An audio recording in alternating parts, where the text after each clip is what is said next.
Alors, un petit article sur challenge.fr. Par contre, je vous préviens tout de suite, c'est un article payant, donc c'est réservé aux abonnés. Il y en a juste qu'une partie, malheureusement. On va quand même lire ce qu'il y a en clair, on va dire, pour les non-abonnés. Où paie-t-on sa voiture électrique le moins cher dans le monde? Le coût du transport et le poids des taxes fait follement varier le prix des automobiles. Illustration avec la voiture électrique la plus diffusée dans le monde, la Leaf, dont le prix dépasse les 100 000 euros à Singapour, contre moins de 30 000 euros en France. Alors là, 100 000 euros à Singapour. Mais comment ça se fait, quoi? Alors, ils ont fait un tableau, je vois. Dans à peu près tous les pays du monde, c'est la même chose. Chaque année, les conditions d'attribution du bonus écologique changent. Si on ajoute à cela des taxes variables à l'importation, une imposition plus ou moins forte sur la valeur ajoutée, et une fiscalité plus ou moins bienveillante à l'égard de l'automobile, on comprend pourquoi une même voiture peut s'afficher du simple au double de part et d'autre d'une même frontière. Alors, du simple au double, c'est quand même extrême, hein. Là, je veux bien qu'elle soit 3 ou 4 000 euros plus chère d'un pays à l'autre, mais du simple au double, ça me paraît quand même énorme.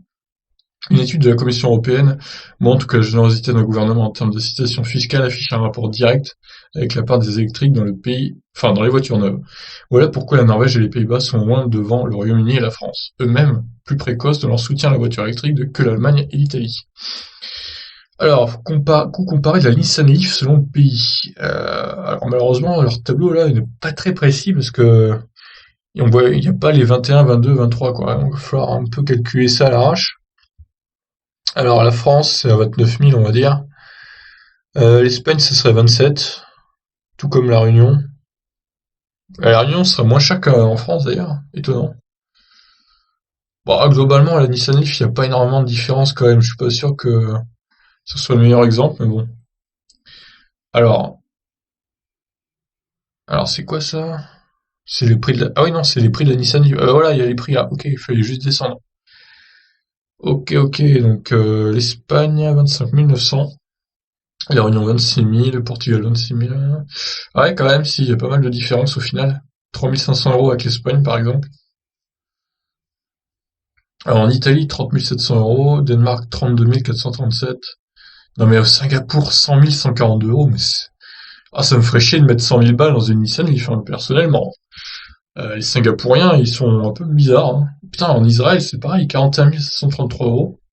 C'est quand même étonnant, ces prix.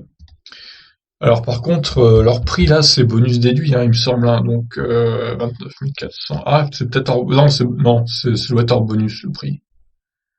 Parce que c'est vrai que la Nissan Leaf en France, elle peut se trouver à 23 400 euros bonus déduit, hein. Donc, bon, c'est la version la moins chère, évidemment.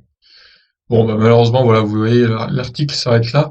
Et je trouve quand même qu'on a pu voir pas mal de articles, donc au final, dans le tableau, c'est déjà pas mal. Bon, voilà, écoutez, je vous laisse hein, sur ces beaux chiffres. Moi, je suis toujours interloqué par la somme à Singapour. Je serais curieux de savoir Tesla combien ça coûte à Singapour, parce que quand même, ils ont un problème avec les voitures importées à Singapour, ou ça se passe comment, quoi. Bref, sur ce, je vous laisse réagir sur ce petit tableau. Ciao.